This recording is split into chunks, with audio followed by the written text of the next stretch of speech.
Ladies and gentlemen, welcome to Daytona International Speedway Throttle Nation Series, NASCAR Throttle Nation Series, live and in prime time for Season 1, Week 1. Live here from the Daytona International Speedway. Who will survive Daytona? Who will survive the big one if it happens? Who's going to get the girls when it's all said and done? We'll find all of that out live here on Motormouth Broadcasting. Good evening, folks. I'm the redneck announcer, Jay Reeves. My good buddy, Hamish Monroe, commentating, co-commentating and producing. Got tongue-tied there for a second, Hamish. Hamish, how the hell are you, buddy? We're ready to go. NASCAR Throttle Nation Series, Daytona, Xfinity cars at nights. What else can you ask for? I mean, you pretty much got it all right here, buddy. Good evening. Indeed, Jake. It's fantastic to be here with you once again. Daytona, of course, the home of the NASCAR opener for the regular season and the home for the NASCAR opener here tonight for the Throttle Nation Series as well. Of course, the previously titled Xfinity Series, now the O'Reilly Series 2. We go racing in what is the junior category of Cup Series racing here in the US. And Daytona, well, it's the perfect place to start, isn't it? Super speedway action, high speed, high drama, pack racing at its finest. It's going to be an epic showdown once again. And I'm super excited to be here. I mean, you know, multiple rounds coming up this season. We've got a playoffs format to come as well.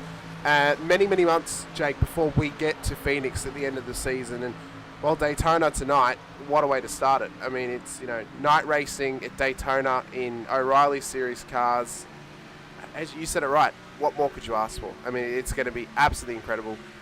Super fast pace, and I'm excited. Let's get into it. You know, we got qualifying to come, race format to come as well. 80 laps tonight, stage will end at lap 40. The fuel window is pretty interesting this evening, Jake. Drivers not in the pack can get about 16 laps of fuel, but if you can sit in the pack together, you get roughly 25 laps. So it's going to be, the name of the game is going to be stay in the pack as long as possible, offset your fuel enough that you can get home on a one-stop strategy to the stage end, and then the same thing to the race end as well.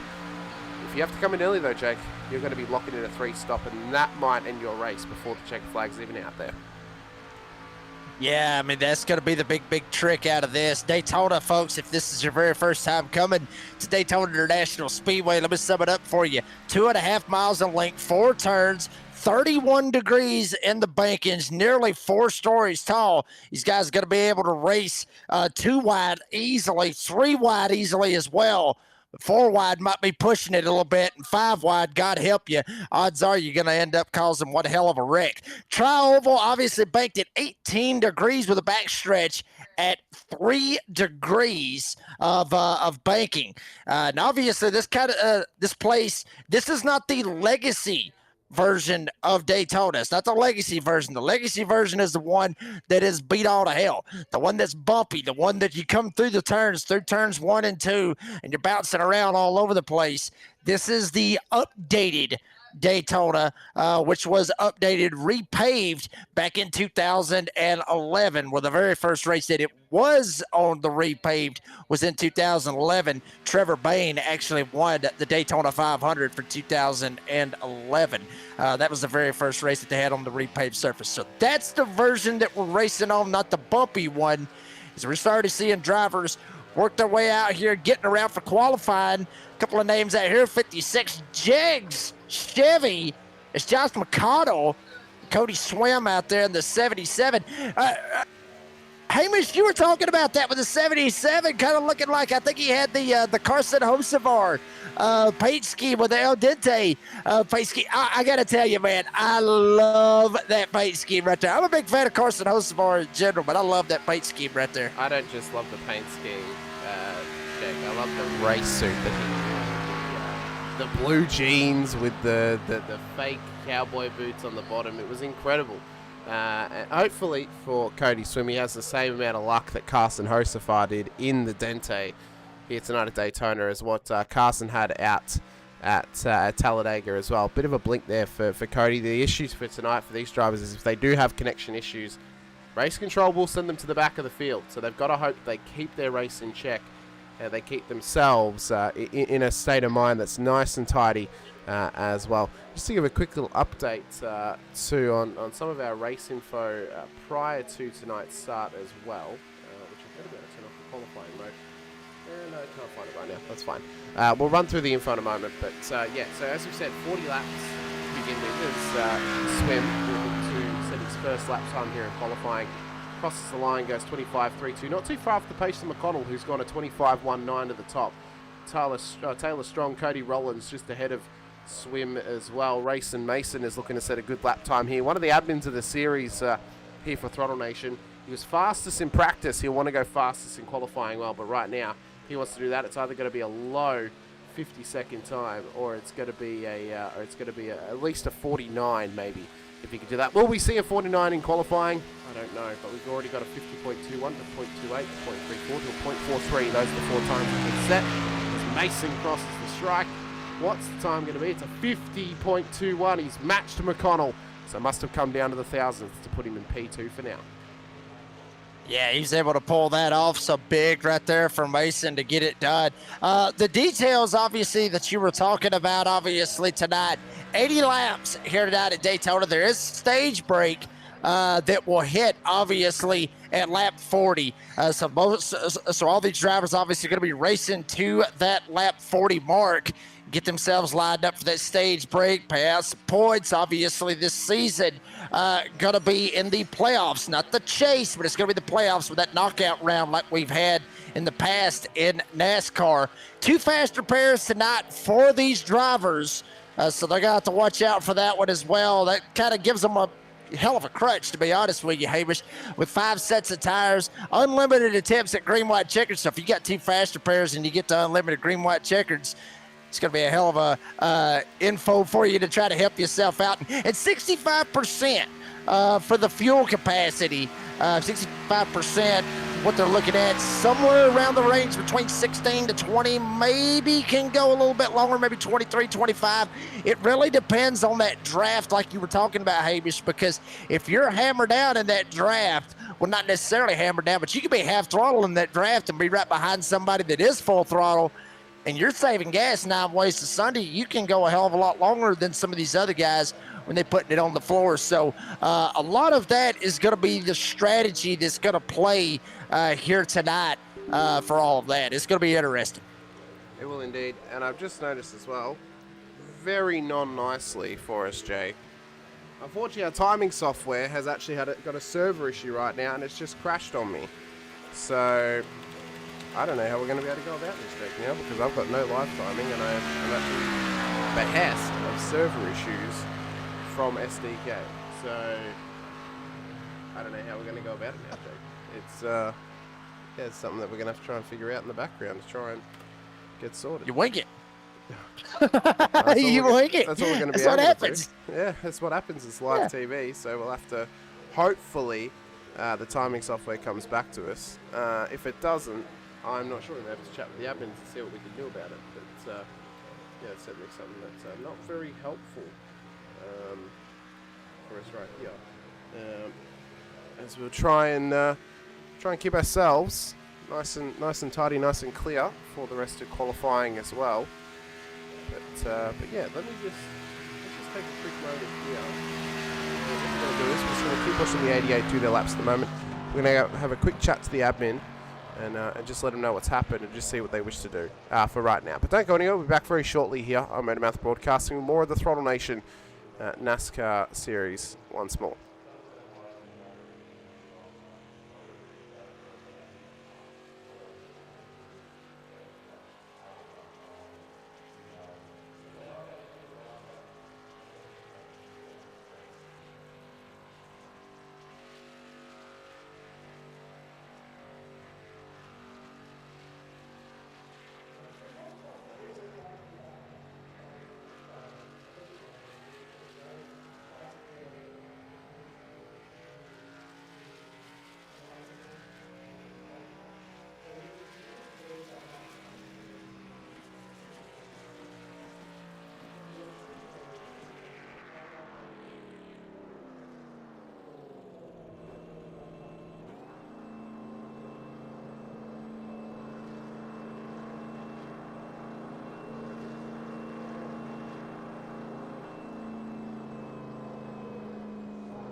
All right, welcome back in. We've managed to fix our issues. Luckily, came through pretty swiftly, which was good, Jake. So we'll set ourselves up for the race start this evening. And on the front row, we've got Aidan Morris and Stephen Smith starting alongside each other for row number 1 to row 2.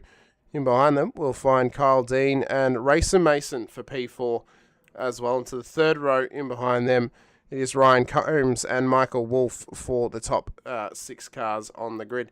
To the top 8 and to the fourth row, it's Alex Evers and Josh McConnell, and they're making up our top 10, Jake. We find ourselves with Shula Shirley and Cody Rollins for the top 10. Absolutely right. In behind them is going to be in that row 6 area. Taylor Strong in the number 11 Toyota Killer looking paint scheme. And also Cody Swim got the Carson Hocevar kind of throwback right there with the 77 outside of row number 6. Row 7, you got Brad Hunt, 63 Chevy and the 99 Chevy. A couple of Camaros right there lined up side by side for row 7. Row 8, that is the end of the field. That is Evan Cerny and Stephen Hilliard. That is the 16 drivers that is going to roll with it here tonight. As you see the 88 right there on your screen.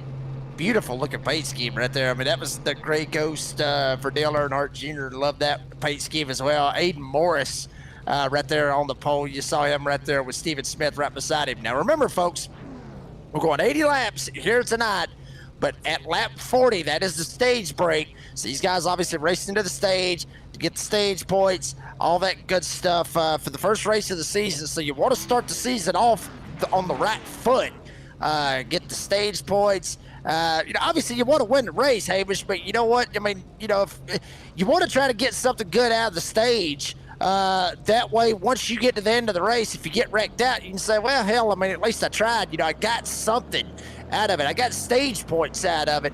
So you got something to show for, because, Hamish, you know as well as I do, we get down to the nitty-gritty and we get down to the end of these bad boys for super speedways. There's no telling what the hell's going to happen. I mean, we could have them flipping. We could have them up in the catch fence. Could have them up in the grandstands. I hope that doesn't happen. But you never know what's going to happen at the end of these super speedways. So that stage break is going to be very, very important for some of these drivers trying to get them some stage points. That's exactly right. And not only that, Jake, as well. We look into that thinking, well, we've got a guaranteed caution at the halfway point of this race as well. And for the drivers out there, that's going to give them somewhat of a reprieve when they're racing around Daytona here this evening. Now, we know that it's going to be fast-paced. We know that it's going to be a real shock to the system for some of these drivers to, sort of just prepare for their fuel strategy and get themselves set up for what is to come here this evening. But ultimately as well, one thing we look forward to is close pack racing. For those who may not be familiar with pack racing, what do we mean by that is, well, we mean it's going to be 2 line astern majority of the way tonight. Side-by-side action, 2 lines of cars. There's going to be a bit of pushing and shoving from cars in behind these 2 leaders, Aidan Morris and Stephen Smith, off this race start. The only way we're going to really see some breakaway from the front runners is if cars start battling in behind them and they get held up, or they have natural pace advantage over the cars behind. The draft here is extremely strong. So because of that reason, that means it's going to keep cars in behind the leaders nice and close, and it's going to keep the battling nice and close as well. So we get prepared for the race start, Jake, and pace car looks come in, and we should get some hot racing here at Daytona for round number 1. Good luck, everybody. Yes, sir. We are ready to make it happen. Obviously, Mason right there up here with us. Good luck to all the drivers. See if they can make it happen. Well, everybody at home, in the car, or even if you're on vacation, get your whiskey or your Coca-Cola, whatever you got right beside of you. Hold them close and love it. NASCAR Throttle Nation Series is underway here tonight at Daytona. Aidan Morris, Kyle Dean up on the front row, Stephen Smith, Rayson Mason right there behind them as well. They're going to stay too wide. Inside lane, not really bunched up like we usually see. Kind of looks like they're actually kind of getting spread out just a little bit right here, Hamish. But eventually, like you talked about, that pack racing, they are going to get closed back up before it's all said and done.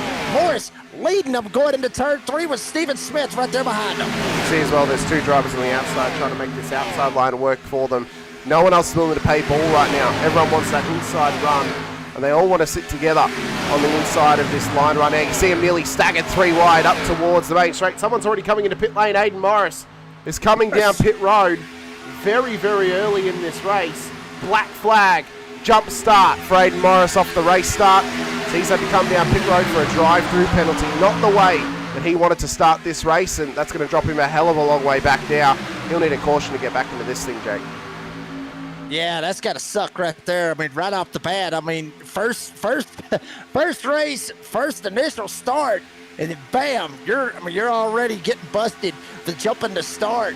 So I hate it right there for Aidan Morris. Check him out right here on this outside lane. Got the 31, trying to work his way down on the bottom side. Actually, it was the 13, Racing Mason, trying to pull that side draft. Hey, that's something else we're going to be talking about here tonight as well, is the side draft and how effective it can be. Look at the line of cars that you got on the bottom side, and you only got 2 up there on the top side. That's because Mason's up here on this top side trying to pull this inside lane back. He's got Wolf right in behind him in the 26.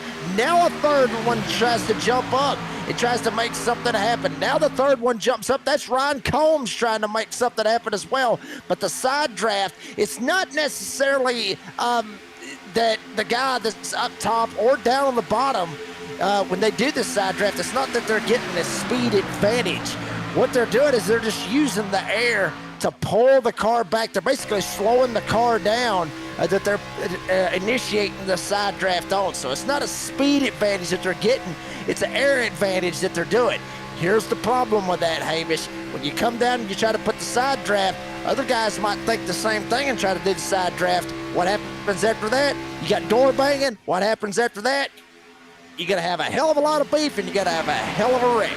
No, that's right. And for those who may not understand how you apply side draft in oval and pack racing as well, so pretty much as you line up alongside the car ahead of you, as Jake said, you're not going to get that pace advantage. You're actually going to give a pace disadvantage to the car ahead of you.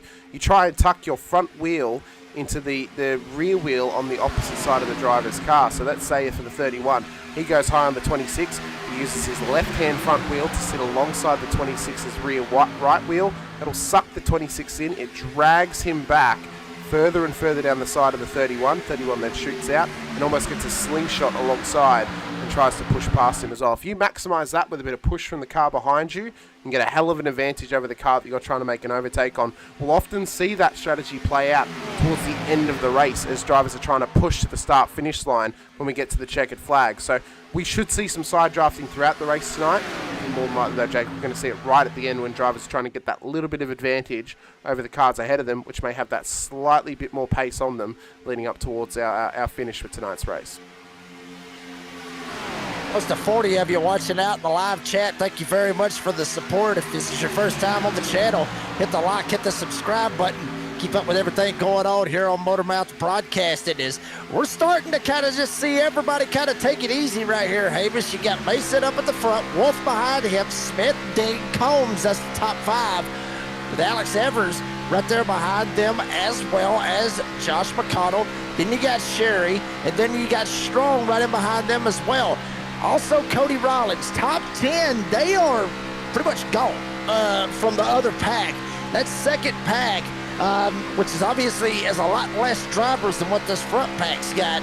They're 5 seconds back. Brad Hunt leading that pack in the 4. So now you got 2 separate packs. The larger packs, the one up here at the front, I think they are 100% content to ride single file, at least at this point, Hamish, because you're going all the way to 40 for that stage break. What's the point? This second group back here that's got about 6 of them back here running, they need to be literally up each other's tails, have the nose up under it where they can smell the damn fuel coming out of the muffler. They don't need to be doing that. That right there, that slicing, dicing, going sideways, all that other crap. They need to get lined up, and they need to get lined up pronto, but it doesn't matter right now because, Hamish, they got to figure something out pretty quick because now it's already 6 seconds. It was 5 seconds. Now this second pack is behind them 6 seconds to the top 10 drivers. Well, we can see now, so obviously there's 4 teammates beginning to work together for Brad Hunt, Stephen Hillard, Corey Denson, and Evan Kearney. We saw then Cody Swim on board that Dente entry. He just struggled to keep the car nice and tight through 1 and 2. Got a massive wiggle as he came out. That's then actually dropped him behind this team of cars. they're all following each other to try and catch up to that main pack. I think Cody's struggling for maybe a little bit of grip out there, but I think also just some stability. You can see him trying to pull out wide. I don't know how much experience Cody has in oval racing, but he just seems to be struggling to sit with the classic nuances of stock car oval racing, of just try and tuck up in behind, sit there, lift off a bit of throttle, because he's not really showing anything that he's actually aware that should be the strategy right now. He seems to be throttling it hard into 1 and 2, and then trying to go high, can't get the move made, and he's not going to go anywhere trying to do that throughout this race. If anything, he's only going to go backwards. Yeah, I mean, you got to watch what you're doing on that, not end up screwing yourself. Well, we got one dropping all the way down. That was Kyle Dean. Actually, nope, he is back. Disappeared, come right back. Probably flipped everybody out in this front pack. They just, out of nowhere, Kyle Dean just goes bye-bye in the 3. Just absolutely disappears, but he is back. Number 3, Monster Energy Chevy.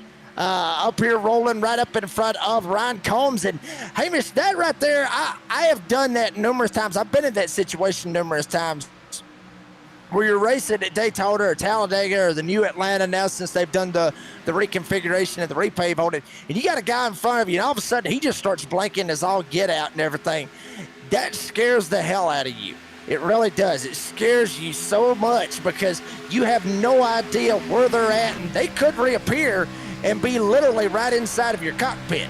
That can really throw you for a loop. When you got somebody that's there and then all of a sudden they just straight up disappear, that's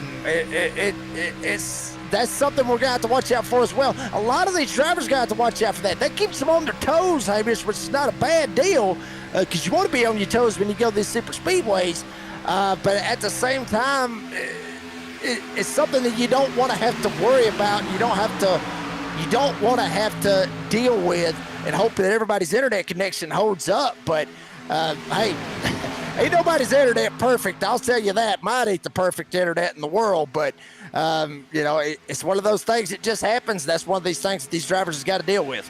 That's exactly right. You can see right now as well that they're handling the pressure well at this stage. We've gotten through the first 8 of the race, past lap 10 up to lap 11 at this stage, and Rayson Mason doing the job for Ford Motor Company right now. The only Mustang in the field is leading the way to what is the Chevrolet and Toyota show in behind. We saw Shilda Shirley trying to sneak on out just before into creating a high side line, but he didn't get the help that he wanted. Everyone just wants to sit here in the single pack, single line of stern.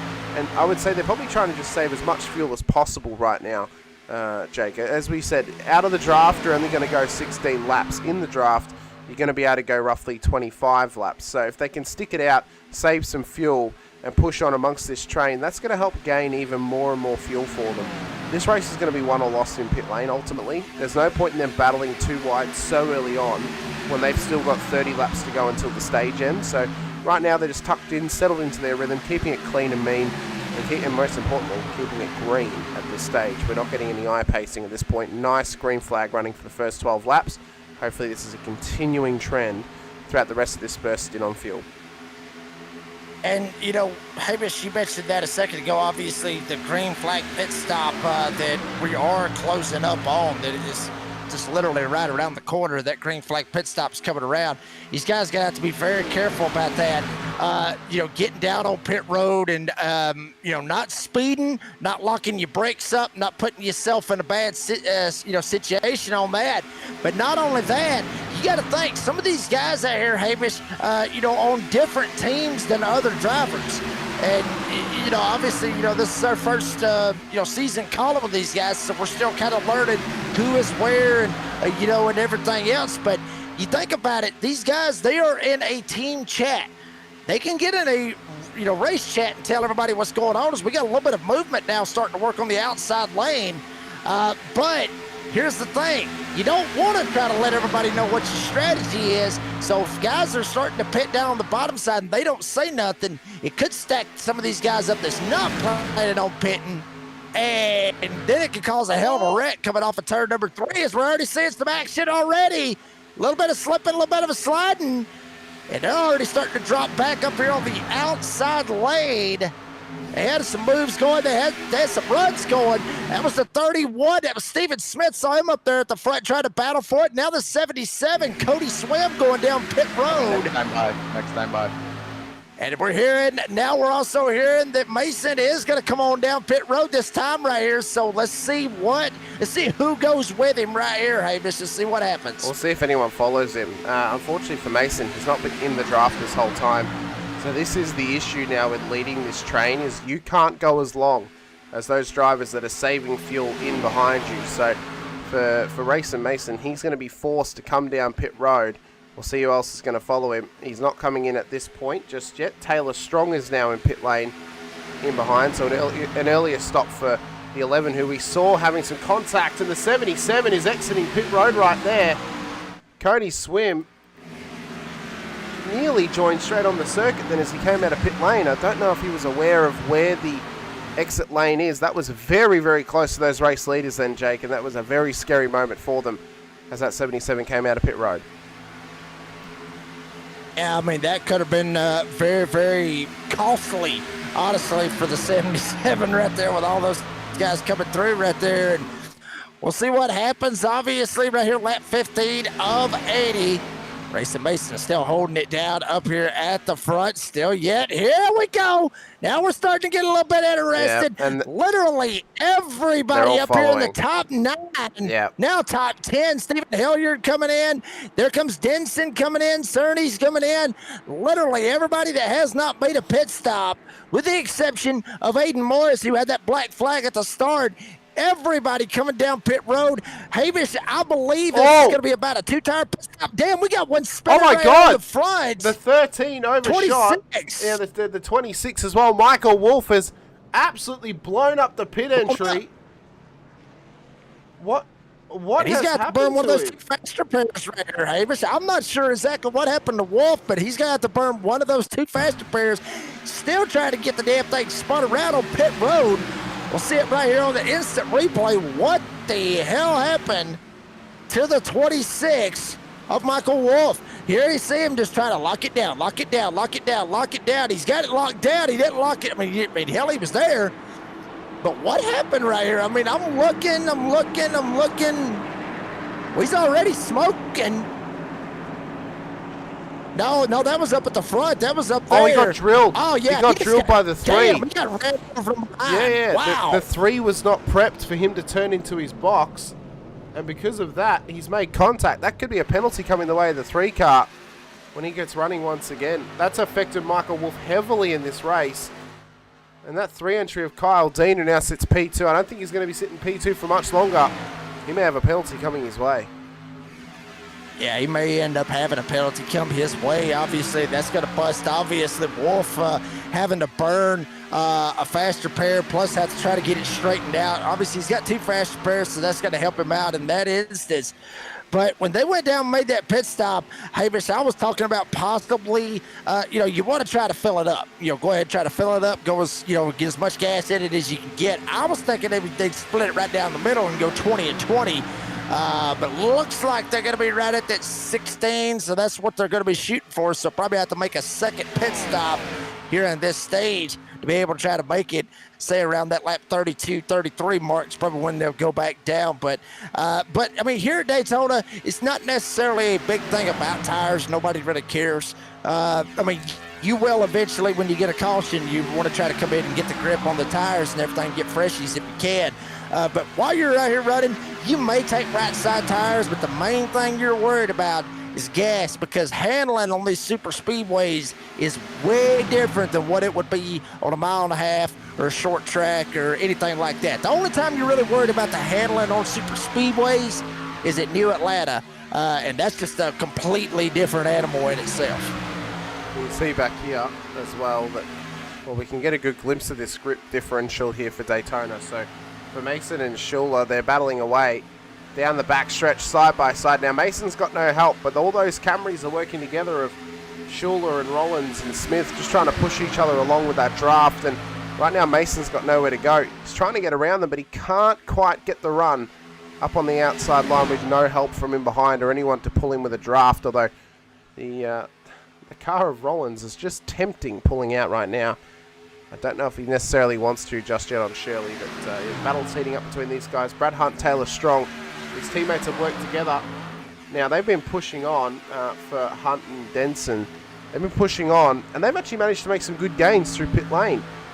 We saw they were a good 6 seconds back previously on the race-leading pack, Jake.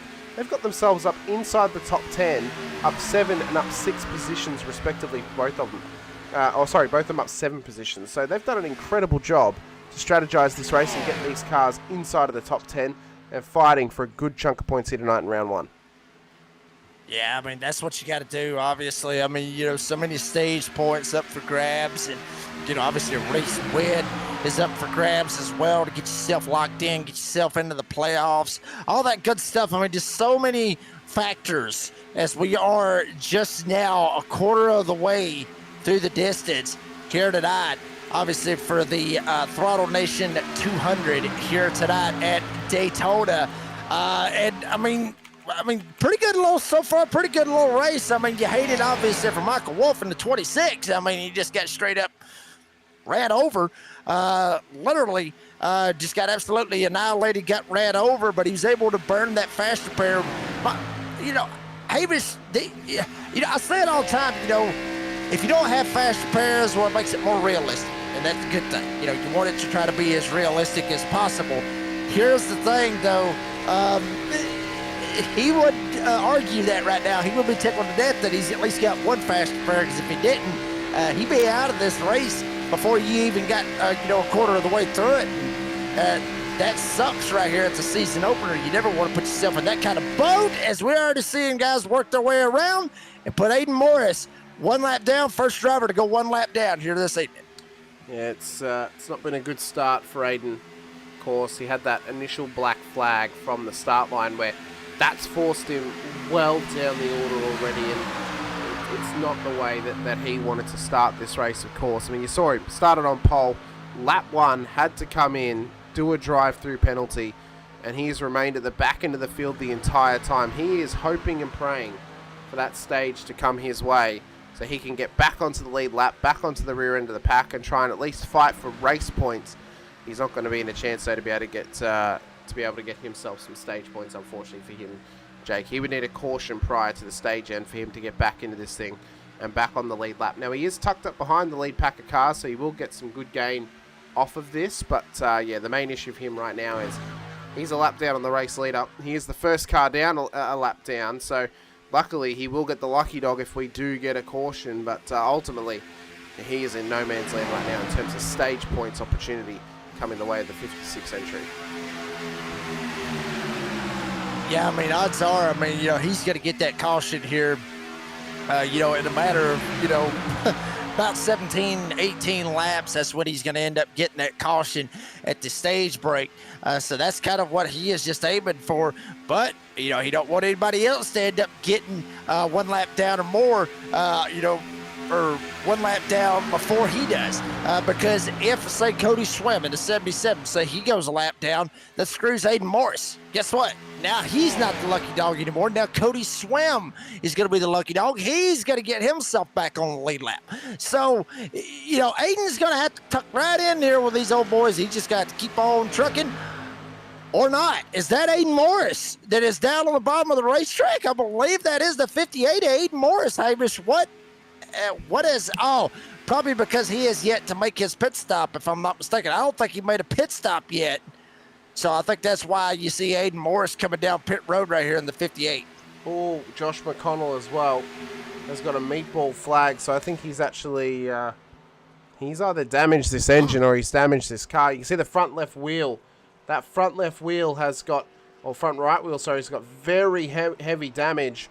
So he is not sitting in a pretty position. I think this might have been how it occurred, although I think he's already damaged. He's already damaged at this point, so we're going to have to pull the old sneaky of just reversing it back here because we actually don't have a notice to show. So let's try and see how this happens. So, okay, I see. So we saw Morris was trying to go past as a lapped car from the 56 of McConnell at the back end of that train. See McConnell there get sucked up right alongside him and straight into the barrier. No caution was thrown off of it. but heavy damage on both of those cars, and unfortunately the onus is on the 58 of Morris, being that he is the lapped car there. The caution has been thrown, so the saving grace for Morris as it is out, but the other unsaving grace is McConnell is a lap down, so he will get the lucky dog here if he is so lucky from race control. Wow. Yeah, that was crazy. I don't understand why, Morris, I mean, I can understand maybe, you want to get up there and race around a little bit, but you're the only one lap down. The hell you doing? I mean, just chill.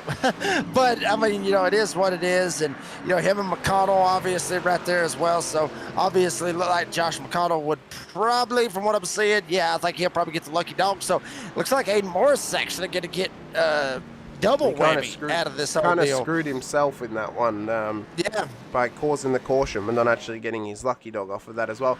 We have got League Admin Racing Mason in here with us. And, Mason, we saw you make a mistake in pit lane. Was that from distraction due to Jake just being so excited about us getting a pit stop, or was that just a little bit of an overshoot? You know what? That was just, I thought I was in my box, and brother, apparently I wasn't. So I'm sitting there waiting to pit, and they ain't changing my tires. They ain't getting me no gas. So I'm just sitting there for no reason, basically. And then I realized it. I saw all the commotion behind me, and I was like, whoa, what's going on? But, we're good. We're good. We're going to make it back up to the front. Fastest car here today. Well, of course, you can get home to the stage end from here if you were to pit now. Are you going to come into pit lane on this lap to get yourself home to the stage? Going to have to keep that one private. I don't blame him. I don't blame him.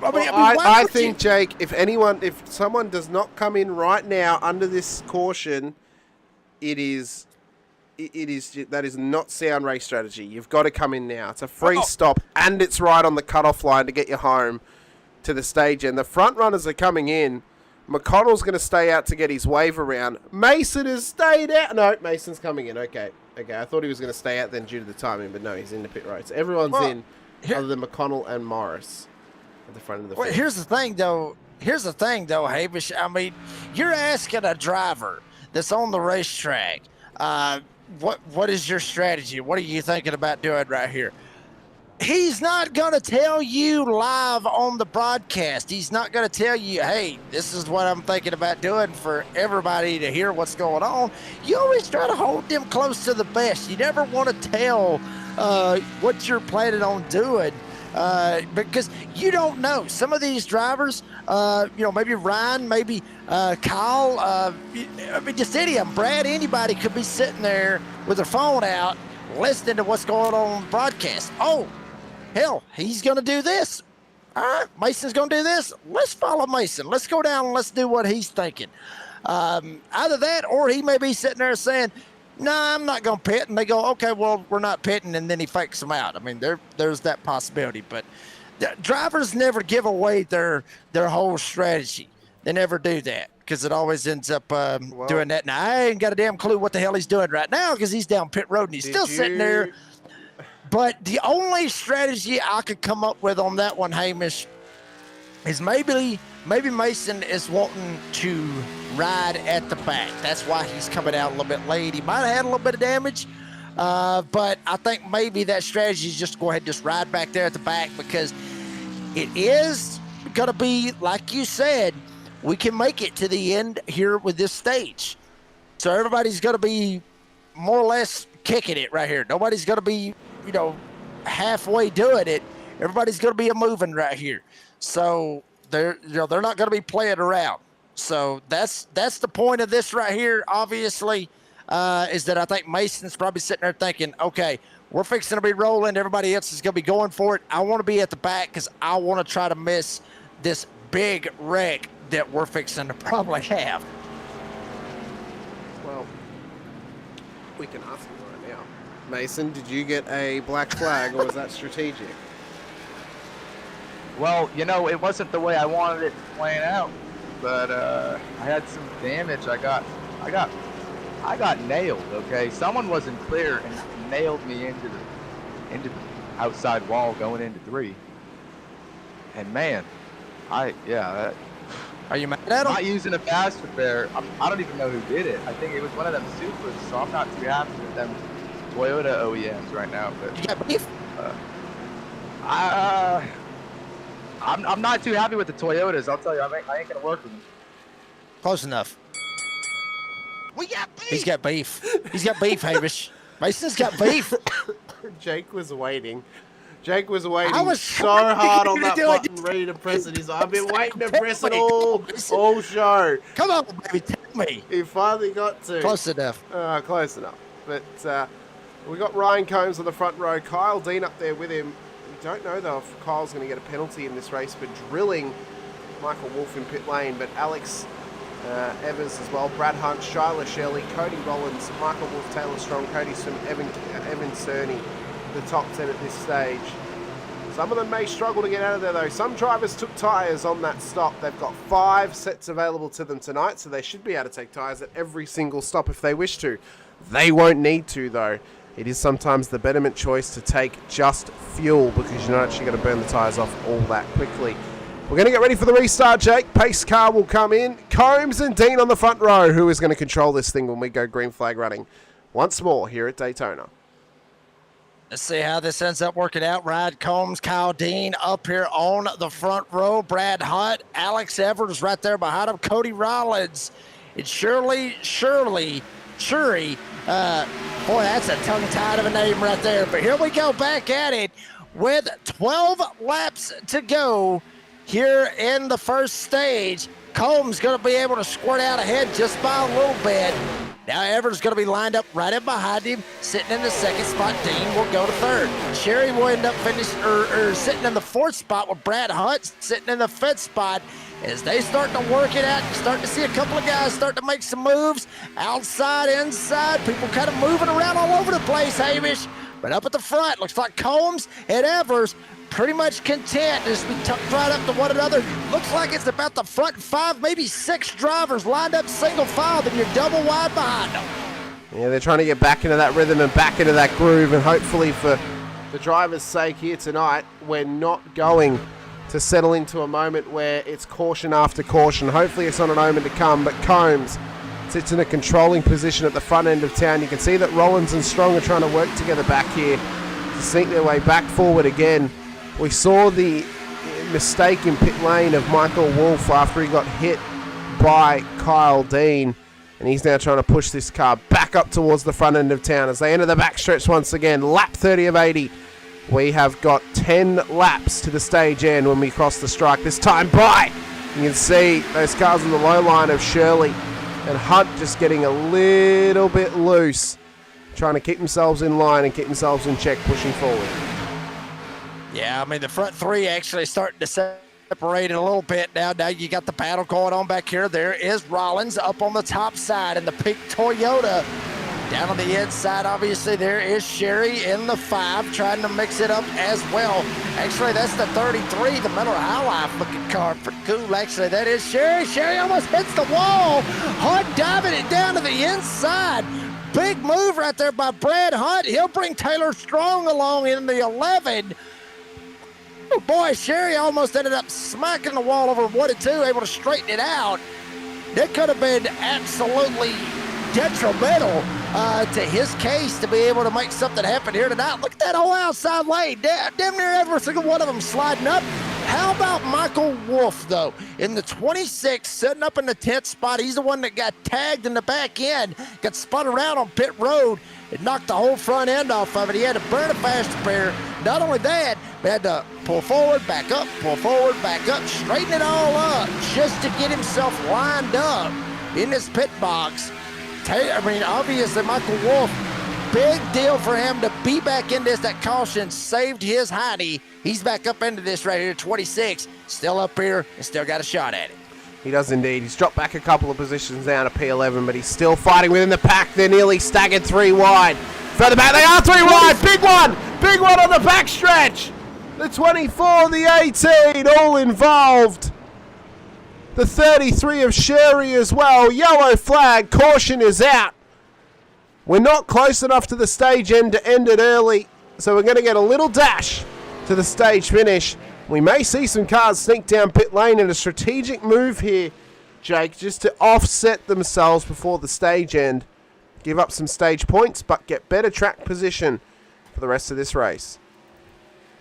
Wow, what a wreck. That might have been a mini biggin right there, honestly. There you see it. Sherry ends up getting tagged, getting set around.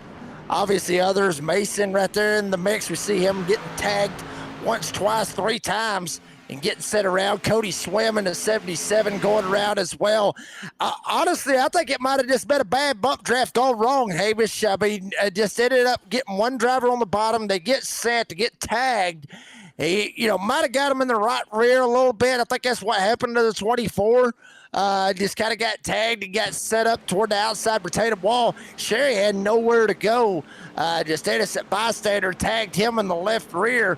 Bam, there he goes around. And then once that 24 went straight up the track and went straight there you see it right there. He's damn near a track blocker. Riding on board with Racing Mason, obviously. I mean, just nowhere for him to go, nowhere for anybody behind him to go except lock it down, hit the brakes. But then you got to pray that everybody behind you sees what's going on in front of them. Because if they don't, they're going to run into you. That's called an ARCA break, and that's a whole different story. Yeah, right there. Looked like Mason was maybe going to go for the 3 wide. I hate to kind of call him out because he's up here in the booth with us, but it looked like he went 3 wide right there. Maybe the 24 kind of come up a little bit. Maybe Mason, they might have met in the middle. I'll tell you what, Mason, what do you think right there? You think, yeah, I think he might have come up. What do you think, though? No, he definitely came up onto me. There you go. I got a big run, huge checkup. I mean, huge checkup. I don't know if they hit the brakes or what, but I must have had a 5-mile-an-hour speed differential. And, they're beating and banging right in front of me. Oh, my goodness.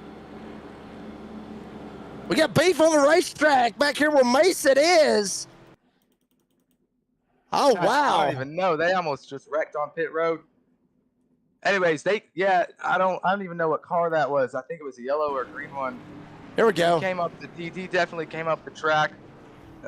Big checkup. I tried to take it 3 wide. I hit the shit out of him. I don't know if my front end's doing too well, but I just got a fast repair. Hopefully get back to the front. It just seems like one thing after another since I had that bad pit stop. I mean, we still are the only Ford, so I don't got too much help, but I think we're the fastest one out there. Yeah, I completely missed that in the free race, Mason. You are the only Ford in the field. You got Toyotas and you got Chevys littered, more Chevys than Toyotas, and the only Ford is the 13 of Racing Mason. So good luck with that, buddy. Good luck with that. I mean, you got the Ford and you ain't got no other Fords out there to help you, but good luck. I hope it works out for you. Next week, you might want to go for a Toyota or a Chevy, try to match up with some of these guys. Well, he's going to give me the silent treatment now, Hamish. Well, he is, yeah. He is. I tell you what, though, Jake, next, throughout the rest of this season, it's going to be chaos.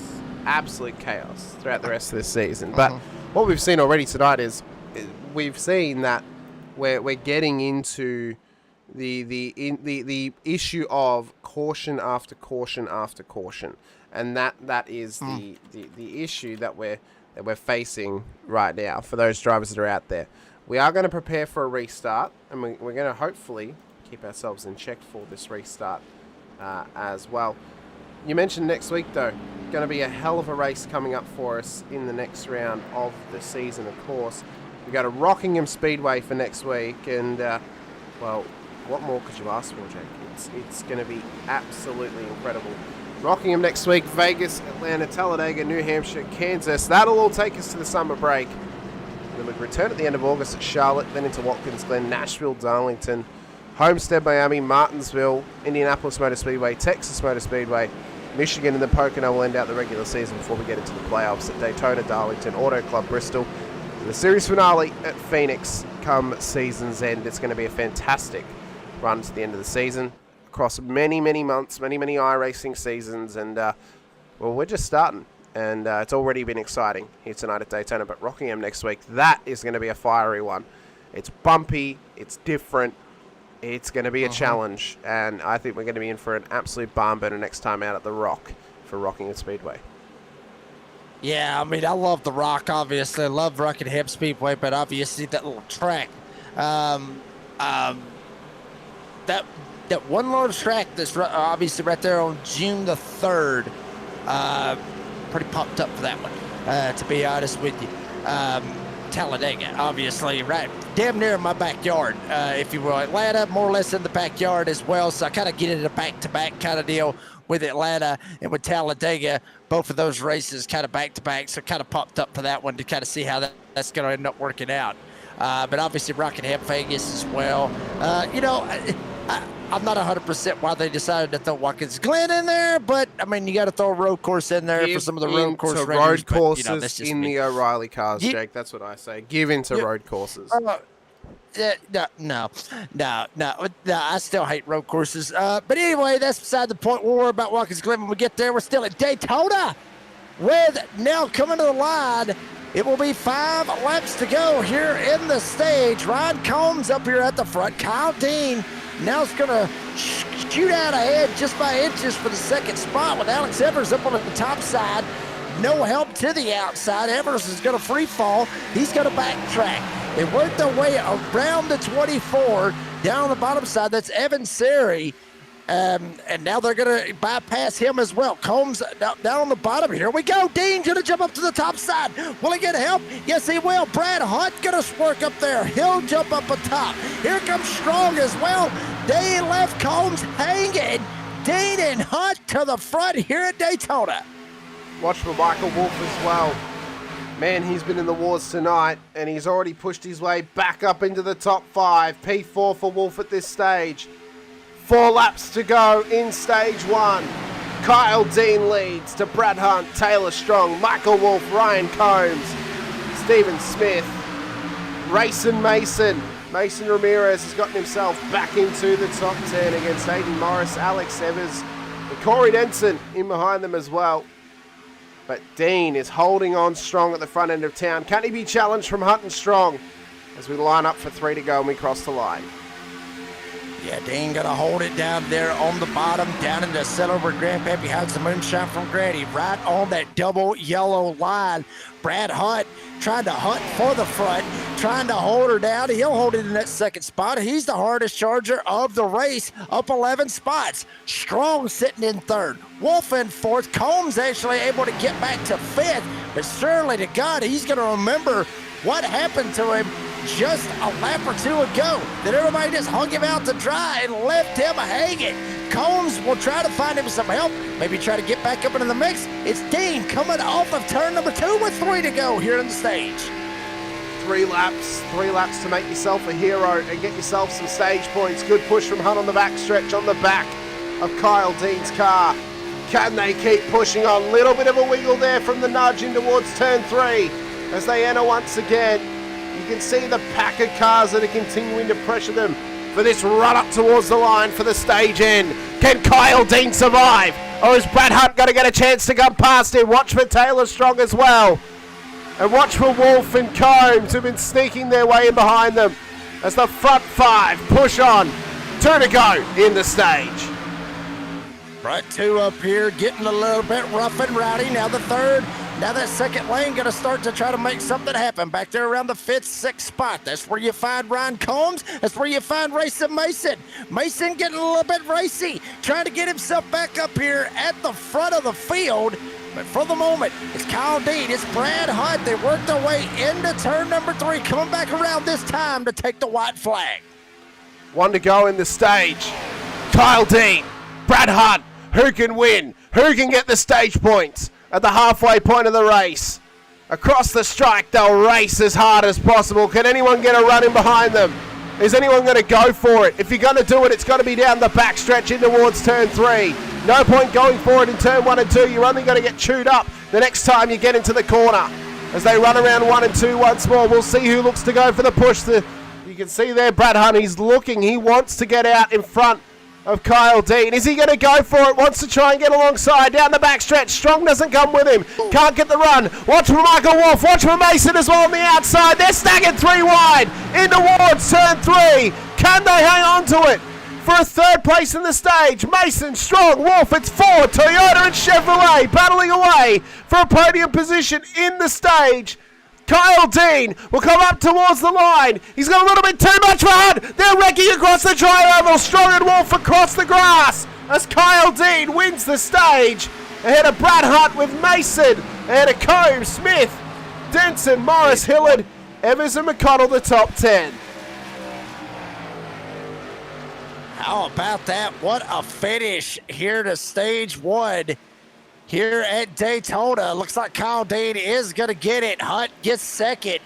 Mason gets third. Obviously, the caution is out.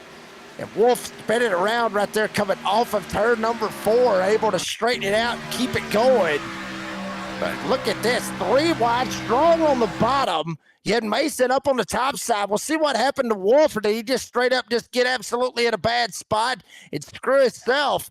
We'll see. Yeah, he just came right down the track, ends up getting Strong, spins himself around, sends himself into the grass, and Wolf goes around. He's still going to possibly get him some stage points. I'm not 100% exactly where he finished when it was all said and done. Strong probably got some as well, but he come down, tried to put the block, and wasn't able to do it.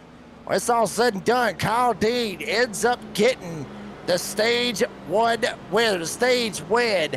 And obviously, they will be open to making pit stops, obviously, right here in just a second. So we'll let Brad and I'm assuming Brad and Kyle, I'm assuming everybody's coming down pit road to get them some gas, get them some tires, and all that good stuff. So we'll let them do what they've got to do, and won't try to bother them while they're trying to go down pit road.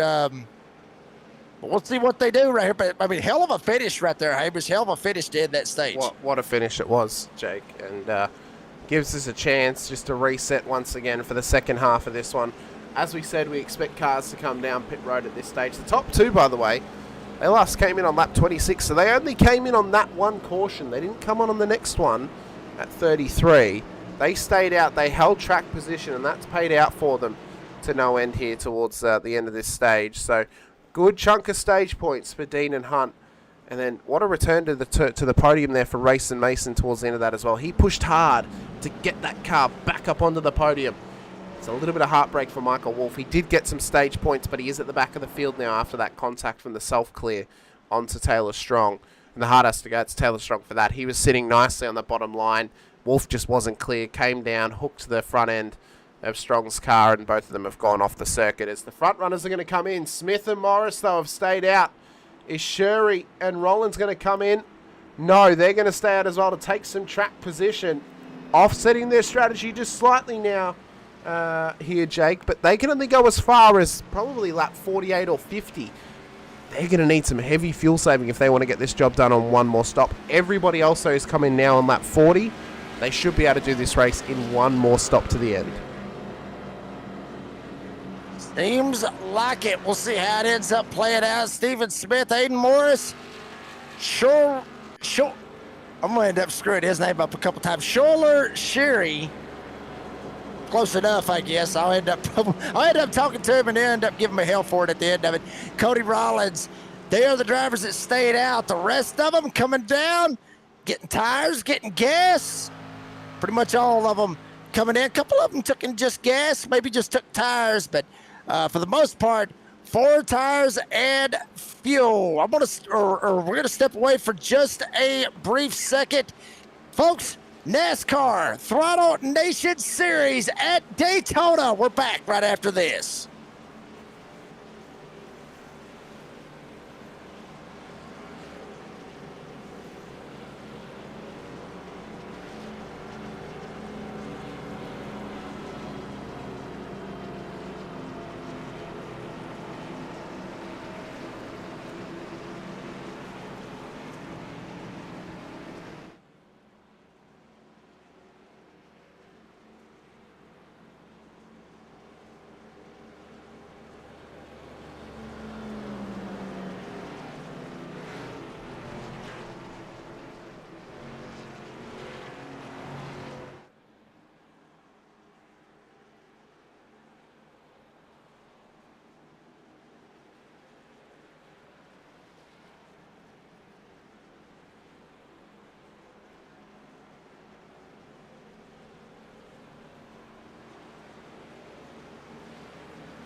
Back at it here at Daytona NASCAR Throttle Nation Series season opener. Motormouth Broadcasting. Redneck announcer Jake Reeves here with Hamish Monroe, covering all the action for the season opener here for the Throttle Nation Series. It's been a damn good one already, and we are about to turn it up to 10 here for the final stage as the green flag is in the air. Little bit of mix-up right there at the start. Aiden Morris saw him jump it down, basically change lanes before they even got to start-finish line. Might be a penalty on that one right there from Morris. Usually when you change the lanes before the start-finish line, you usually get busted for that, but we'll see how it ends up working out. Also heard some, little birdie in my ear about Kyle Dean getting busted in the 3. He got busted for a penalty, but we already got him squirming back there on the backstretch, Hamish. They're trying to get it straightened out 3 wide as here comes Mason up at the front. He's trying to go for the lead now. He's pushing high on that high side. Here's Racer Mason. Can he get a good push here from Brad Hunt in behind him? Hunt had a good run in the stage, got up into the top 2. And he wants to maximise this now to get to a race podium as well. But we've still got 35 laps to go to the end of this race. And who can hang on for glory? Fresh tyre runners starting to push past those guys that opted to stay out under the stage brake. They didn't come in under the caution for Stephen Smith, Aiden Morris, and a couple of others as well. As they continue for this push, as Brad Hunt wants the help from his teammate in behind of Stephen Hilliard. Can they push on to try and get up into the top 2 as Mason now in the race lead as Hunt continues to push. There's a big wiggle though there, Jake. They're trying to hang on to it and somehow they keep it out of the wall and they keep it on the straight and narrow. Yeah, they're trying to keep it as straight as they possibly can as Hunt up at the front. Here comes Mason. Mason now down on the inside. He will get the help, obviously, from the 31. That is Stephen Smith up top. Hunt, he has got Hilliard. Hilliard tried to help him there as well. Here comes Corey Denson up here in this mix as well. The 99, where in the hell did he come from? Out of absolutely nowhere did Denson come from. We haven't talked about him all race long. Here he is up here in the mix. The 3, Kyle Dean, he's getting back up into the mix as well. But it is Hunt, it is Mason. They are both hunting for the front, no pun intended. And we're looking 3 wide behind them. Kyle Dean trying to look up on the outside lane. He thinks different of it. Jumps back in behind Denson. Now the inside lane. It squirts out ahead. Brad Hunt jumps down in front of Racing Mason. Hunt to the front here at Daytona. I tell you what, you wouldn't have thought, would you, at a halfway point of the last stage, when that team of cars were 5 seconds back from the lead pack, that by this stage of the race, Jake, they would be leading 3 cars out of the top 5. Unbelievable strategy from that team to work together and get themselves forward. This is the importance of race strategy when it comes to oval racing, and how important having your team strategy is crucial. And those guys have worked it out perfectly throughout this race. And they've got themselves right up there in the battle for the race win. Yes, there's been some help with some cars getting caught up in some wrecks and in some cautions, but ultimately they've strategized their way to the front of the field here. And Brad Hunt is leading this race not only on strategy but on merit right now over Mason in behind. Absolutely. We'll see how this ends up working out as Hunt up at the front. Here comes Smith. Smith looked up high, looked down low. I'm sure Mason listened to us in his ear, sitting there saying, yeah, keep telling me where the hell he's at. That way I got to figure out where he's at. But Stephen Smith going to launch right back into the line. Front 4 looking like they'll go single file, make it front 5. How about Aiden Morris? Saw him. He was the one that got busted at the start for the black flag. What threw me off, Hamish, was that he did not get busted for the restart violation of coming down and changing lanes before he got to the start-finish line. Kind of threw me for a loop right there that he didn't get busted, but it is what it is. He might have got away with one right there. Is now you got the front 6, now 7, now 8 drivers make it pretty much the whole damn field all the way back to looks like to be Josh McConnell in the top 9. Top 9 single file, but 7th, 8th, and 9th are starting to get left as the top 6 trying to separate themselves from everybody else. If you recall, we saw McConnell in the wall earlier on thanks to Aiden Morris. There was lap traffic in behind him to make contact. That caused our, necessarily speaking, our first caution of the race almost. I mean, it put heavy damage on McConnell's car. He had to bring it into pit road. He's done well to get back up and inside the top 10 as well. You can see there that Hilliard and Evers are trying to work together back here to get themselves forward. It's whether they can push on now to get themselves up in the top 10 and even up towards the top 5 to help their teammate Brad Hunt, who leads the way as we cross the line. It's 30 laps to go, Jake, as there's cars coming into pit road. Those cars, we mentioned them, they didn't come in under the stage brake. They've now had to take a green flag stop at lap 50, and they're going to need one more to get home from here. That could be a massive disaster for them if we get a caution at this stage to drop them a lap down and lock them a lap down as well. Yeah, I mean, that pretty much ends up screwing them right here. They're going to need a caution, and they're going to need something to happen right here to help themselves back up into this. Aiden Morris, Steven Smith, obviously Schuler, Sherry, and Cody Rollins. Those guys obviously in a bad way back there. 11th all the way to 14th is the top 10, more or less trying to get on out of here. Brad Hunt, Racing Mason, they're kind of actually a little bit separated, if you will. You flip-flop back, you see other drivers coming back. One actually jumping down pit road as of right now. Front 5, they're single file. Ryan Combs up there into that mix as well. And, excuse me, Corey Denson.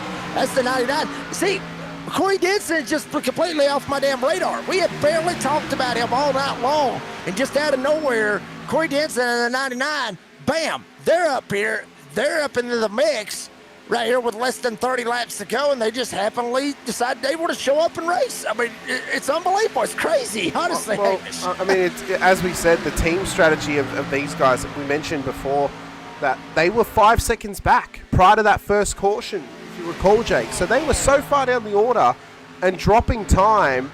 And right now, the team strategy that's come together for these guys has worked so well. They've got 3 cars inside of the top 5 battling amongst this top 5 pack. Now, those cars that actually just come into pit lane, that has disjointed the whole field. This front 5 have now broken away. If this thing goes green to the end, these guys are going to be on a massive advantage, including the likes of Hunt and Hilliard, who are up 12 positions respectively to get themselves into the top 5. It's a great piece of strategy, and it's a great piece of racing for them. But right now, Mason wants the race win. So does Kyle Dean. If Kyle Dean gets that post-race points penalty that we mentioned for the contact in pit lane, that's going to drop him a few. But right now, all these guys have got something to gain by getting this race win. They've just got to push on for these final 25 laps. Obviously, light it up out there on the live chat. Let us know what you're feeling, who you like here tonight. Obviously, not Hawk Zone Gaming, buddy. Thank you so much for the comment. Couldn't ask for a better Southern commentator. Appreciate that, obviously. And then right behind it, he says, I'm blown away. I didn't expect it to be this sophisticated, to be honest. Look, you're talking about a Southern commentator, and you're coming out with $10 words like sophisticated. What the hell does... I'm the sophisticated part here, Jake. I'm the sophisticated half of the combination. That's what it is. Okay, that makes sense. It makes sense, because you start throwing out $20, $10 words and everything. Look here, Hoss, it ain't happening. I can't figure it out. But anyway, thank you very much for the comment. Obviously, hit the like, hit the subscribe button. Keep up with what's going on with Motor Mouth Broadcasting if you love it. Sounds like the fans are actually loving the broadcast team. And I got to tell you what, Hamish, we're loving the racing here tonight, as it has turned into a strategy race. Front 5, you see them on your screen, separated pretty much from everybody right here. Obviously, Brad Hunt up here, Racing Mason, Kyle Dean, Stephen Hilliard, and Corey Denson. That is your top 5. Ryan Combs already about 3 seconds back with Josh McConnell back there. They have already made their pit stop with Cody Swebb, Alex Evers, and Taylor Strong. That's the top 10. They pitted at that caution, at that stage caution. The other 5 that's behind them, Morris, Smith, Rollins, Cherry, and Surtee, they're screwed. They need a caution. They need something to help their case to get back on the lead lap. Pretty much their race is pretty much over with, to be honest with you, Hamish. That's right. I mean, they need a caution. But the issue is, if they do get a caution, they can get locked a lap down if it comes at this stage. So the one thing that they're going to want is they want these guys to pit under green, get themselves back on the lead lap, and then get the caution to come out, because it'll tighten them back up again.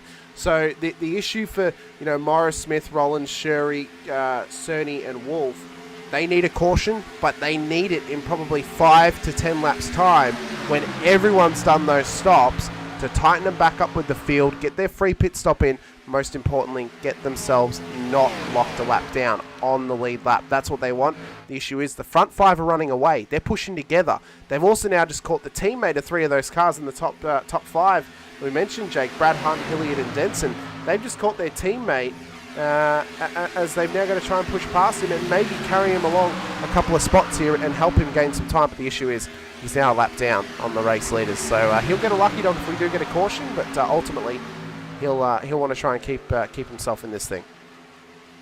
Yeah, I mean, and Brad Hunt up here still continues to lead here tonight. Cody Swim down pit road, as we talked about a second ago, 77. The El Dente Chili's Chevy down pit road, getting service and getting on out of there.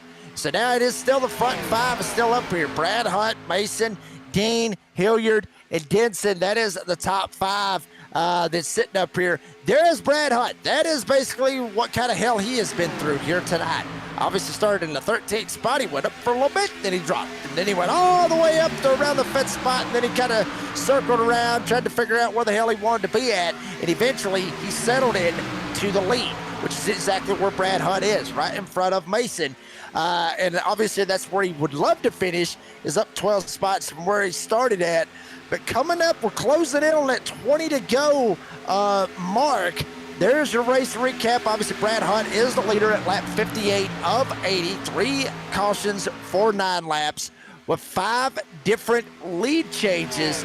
And obviously, we'll be able to hook you up with the race recap at the end of the race. And obviously, post-race interviews will follow as well. As here we go. Top 5 coming on in.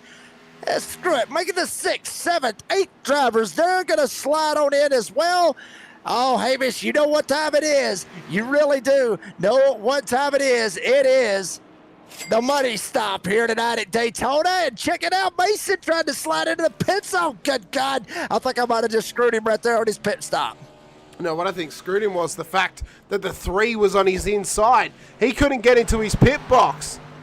The 3 has parked the car on the inside of the 13. That's not allowed the 13 to get into his box. That's going to cost him massive time to those front 5 cars. And I tell you what, the nature of the 3 car through pit lane tonight, honestly, Jake, has been something that's very likely going to be reviewed by post-race, because we already know he's going to get reviewed for a possible points penalty for contact in pit lane. And the fact that that's now happened again, where he's nearly made contact with the person who was leading them into pit road and not allowing him the lane to get across to his pit box, oh, he may be someone to get reviewed at the end of the night, is Kyle Dean. Yeah, absolutely. And, you know, one driver that obviously may be a little bit pissed out of the whole deal, obviously, will be the 13 of Racing Mason. Maybe not at the 3, like I said. He may be actually mad at me, honestly, because, like I said, he's up here in the broadcast booth. I was yelling literally in his ear unless he finally turned me down. But, I mean, yelling in his ear while he's trying to slide into his pit box didn't really help the whole situation that he's in, which could have been the reason why it ended up screwing him. But, you see drivers still working their way around the racetrack. Hunt able to squirt it back out to the front, so he will hold on to the race lead for the most part. Ryan Combs, he's going to sit in the 2nd spot. Alex Evers, Josh McConnell, and Corey Denson still holding on to the top 5 with Strong, Mason, Hilliard, Cody Swim, and Aiden Morris, your pole setter here tonight. That sets the top 10 as there is Morris trying to hold off Steven Smith. Cody Rollins right in behind him as well.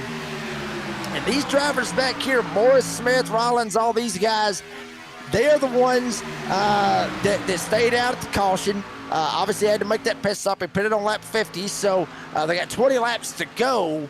So obviously they're going to have to make another pit stop, whereas these other guys, they might be able to make it all the way right here, Hamish. It's going to be close. It's going to be close for the Brad Hunt guys and, for the Brad Hunts, the Ryan Combs, the Evers, the Masons and everything. I think it's going to be close for them, though. I think it will. I mean, they came in on 58. They would need 22 to get home. So I don't think there's enough in it for them to get home at this stage. They need a couple of cautions just to save enough fuel to get these cars to the end. The one we're guaranteed is those that came in on lap 50. So Morris, Smith, Rollins, and Shirley, all those Toyota Supras that came in together, they're definitely going to need another stop because they can't go 30 laps on a fuel tank. So we're going to be waiting probably until there's about 15 to go. That's when we're going to see them jump down pit road once again. I think there's still one more stop for everybody left, but those guys that pushed out to 58, they're going to be able to take less fuel. Very likely they're not going to take tyres, Jake, I would say. It's only going to be a fuel stop to the end, maybe right sides. That would probably be the extent. Wouldn't be worth taking a full set when your fuel's not even going to cover 4 tyres, but if you are going to take them, you only want to be taking right sides in this final stop. Yeah, I mean, that's the whole plan. That's exactly what you want right there, to be on pit road with the least amount of time that you possibly can. But unless caution comes out, screw it. Take 4 tires, get you some grip, and lick it and send it big time. That's what you want to end up trying to do. But check out Ryan Combs, Alex Evers. Obviously, we see it right there. Evers and Combs, they are coming out in the live chat. Line it up out there, folks. We see you out there. Line it up and holler at us. And yes, they are coming, and they're coming in a hurry, and they're going to slide right on by Brad Hunt. Combs to the front. He jumps out ahead. Evers lines up behind him. Brad Hunt's going to go back to third. New race leader. It's 83 on top of his score, but the 88 Grey Goose, driven by Ron Combs, he takes the lead here at Daytona with 18 to go. Well, you saw there, that was the good push from the draft they were giving each other. So Combs giving some draft to the 14, had some good pace off the draft from Hunt's car, and Hunt, unfortunately, being with no one to draft or push with, it's like having a parachute at the back of that car. It means that he's just been sucked back into P3. The beauty of it is, though, Jake, he's not out of it yet. He's still in behind them. He's still got some draft coming off them as well. He's got to make sure that he hangs with them now. Has to hang with them until the next stop.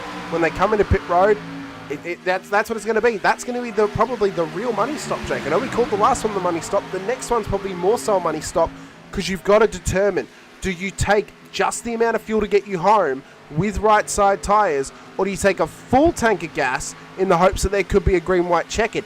It's going to be a very tough balancing act. I think you go for the more guaranteed option of, we're likely to go green to the checkered. Let's get yourself enough fuel to get to the end, put some right sides on the car, you don't need a full set, and push onto the checkered flag, because the way that this final stint has gone, we've had no cautions in the last sort of 20-odd laps. So for these guys, they've got to try and keep themselves mean and green. That's what they want to the race end, and I think that's what you've got to plan for. It hasn't been a caution fest. You can't plan for cautions. You can certainly, though, plan for green flag running. Mr. Spargo out there in the live chat. Hell yeah, go 88. Obviously, Spargo with Spargo Media, one of the great sponsors here with Throttle Nation. Be talking about them here just a little bit as well. All the great sponsors, be talking about them later on at the end of the broadcast, thanking them for everything that they do for the NASCAR Throttle Nation Series here on Motormouth Broadcasting. Combs still at the front. Evers sitting in the second spot. Brad Hunt right there as well.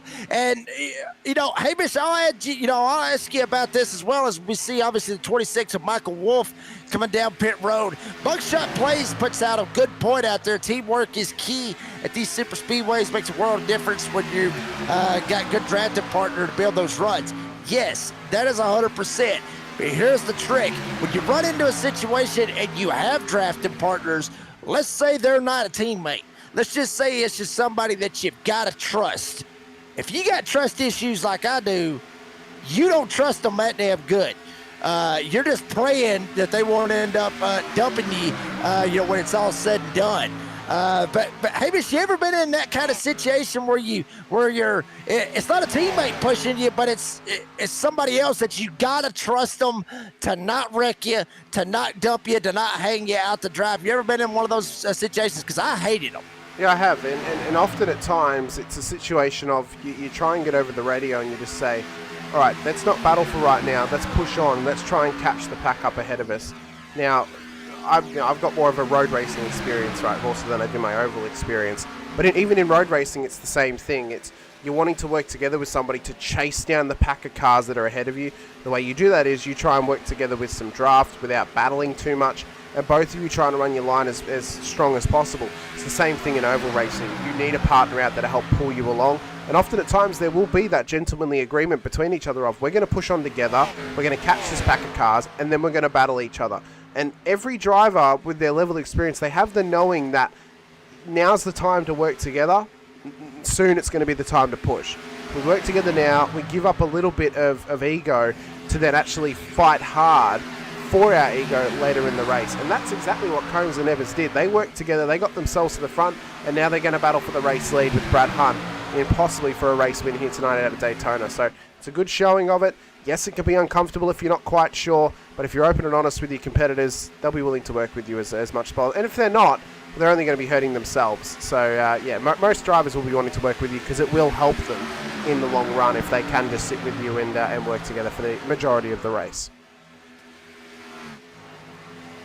You already seeing them work their way once again around Michael Wolf. Evan Surdy coming back down pit road to get service. So Combs, Evers, Hunt up here at the front three, pretty much gone right here. Josh McConnell, Corey Denson right back here as well. They're sitting in the 4th and 5th spots. And then you got a flip-flop all the way back into the 6th spot. That's where you see not necessarily a hornet's nest, maybe a beehive, honestly, with about 4 or 5 of them kind of rocking and rolling right here. It's Refined Racing Mason, Stephen Hilliard back here as well. Trying to work their way around some lap cars. There is Taylor Strong. Strong trying to hold on to what he can do right here. Just try to hold steady. Didn't really want to go a lap down. Kyle Dean has already went 1 lap down. Now Strong, he is going to end up going 1 lap down as everybody's going to shoot around him. And check out Kyle Dean back there in the 3. Going to light up. Oh, hell, here we go. Hunt, oh, wow, got a big shot. Got sideways. The 3 of Dean might have got into him and knocked him around sideways. Hunt's going to probably lose the draft. But what a save by Brad Hunt. Almost lost it going through the tri-oval. As Evers and Combs going to try to get on out of here. Hunt had the lead a couple of laps ago, but Combs and Evers just straight up tried to leave him and get out of here. Tell you what, Brad Hunt's not going to be happy because of that moment. Of course, with Kyle Dean being a lapped car and then giving him a bump like that up into the wall, that has dropped him well off of now those front 2 cars. In fact, he's almost out of draft range to this pack of 4. Hunt is not going to be a happy man as Combs and Evers are going to come into pit road. Hunt's going to follow them. Now it's the money stop. Who is going to take tyres? Who is only going to take fuel? It's going to be 10 to go. You only need 10 laps worth of fuel here, Jake, so you don't need a full tank. Have they calced it properly? And are they going to put enough in these cars to get them home in this one? Yeah, I mean, now this would be obviously the money stop, obviously. But, you know, what Brad Hunt is going to be tickled to death about is that they decided to go ahead and pit right there. He has got to be literally thinking, hell yes, I am tickled to death. And guess what? Going to come out with the lead out of all of it. Obviously, Corey Denson currently with the lead. Mason sitting in second, but they have yet to make their pit stop. But Hunt able to shoot out ahead in front of Ryan Combs and Alex Evers. The only problem is Evers and Combs may be able to latch up together a little bit quicker and make something happen, as looks like Josh McConnell may be able to try to latch on with him in the 56. So instead of about a 4-horse or a 3-horse race, we may end up having a 4, maybe even a 5-horse race when it's all said and done, depending on how everything works out. But Josh McConnell very quietly just got back into this mix right here. But Brad Hunt playing a little bit of a different strategy, didn't stay down pit road that long. Obviously, I mean, he stayed down just about as long as Ryan Combs did. I just think he made it down pit road better and got off pit road a hell of a lot better, and that's why you see the gap that Hunt's got right now over Ryan Combs. So one thing I noticed in pit lane there, Jake, was Ryan Combs actually overshot his pit box just slightly. So that actually cost him about an extra second worth of time because he had to back up the car a little bit to get it into the correct position for the fuel to go into this 88 machine. So that's what's arguably cost Ryan Combs the race lead, plus Brad Hunt's strong run into pit road. What we see now is Corey Denson's come out amongst this pack. Now, he's not going to be right with them. He's not at full pace, so he's going to drop a little bit of time. But for Brad Hunt, probably a lucky gain because of Ryan Combs' mistake in pit road. Looks like Corey Denson just blew it up. Oh, he has? Honestly, I mean, he was dropping big time, blew the engine coming off of turn 2, parking it down on the bottom of the racetrack with 9 laps to go. And caution is out. Holy hell, that just changed everything right there, Hamish. Hold the phone, baby. It's about to get good in the neighborhood here tonight at Daytona. Look at Denson down on the bottom of the racetrack. Not, bam, I mean, there goes the engine right there. I have no idea why it happened, but I will say this. No offense, I'm happy it happened because we are in for one hell of a finish right here. And a lot of the drivers that got off sequence, they are happy. They may end up sending him, a Hooters gift card. To be honest with you, they may be sending Corey Denson a Hooters gift card just for trying to get this field scrunched back up because we're in for a hell of a finish right here, baby. We are indeed. It is packed now. The entire length of cars back up together again. Evan Cerny is the lead car that is a lap down, so he will get the lucky dog wave around here. There he is in the 8 machine with the 24 on the side of it. Brad Hunt, the race leader, with Combs, Alex Evers, Josh McConnell, Taylor Strong, the top 5, Dean, Mason Hilliard, Morris Smith. That's the top 10. Who's going to win it, though, Jake? Because it's a late race caution. Do we see anyone sneak down pit lane to take some tyres? Maybe a bit of extra fuel in the hopes there could be a green-white checkered. Because the field is so tightly packed together again, is it going to be they're going to get overlapped and we're going to get some cautions to the end of this race? Or are they going to be able to run green? I mean, that's the question on my mind right now is, are we going to get a caution fest to the end? Or are they going to be able to run green to the end of this race? Well, I mean, it really depends, honestly, Hamish. I mean, you think about it, you sit in the situation, obviously you got playoffs, you got drivers trying to get locked in and all that stuff, so obviously wins matter, which every win matters. I mean, let's not kid ourselves here. I mean, if you win a race, it's a big deal, no matter what league that you're in. So obviously you win. I mean, Daytona as well. I mean, Throttle Nation Series opener, Hero Motormouth broadcasting, so many things. You lock yourself into the playoffs. So much can happen right here. Yes, you damn right. I think they got the unlimited green-white checkers. Yes, I think we're going to use at least 2 of them. At least in my opinion. I could be crazy here. The admins may call me a stupid idiot for it, but I mean, to be honest with you, I think, yes, we're going to use some green-white checkers right here because these guys want to win this race. I mean, it is Daytona. Yeah, I mean, it is. It's racing Mason in the 13. How you doing?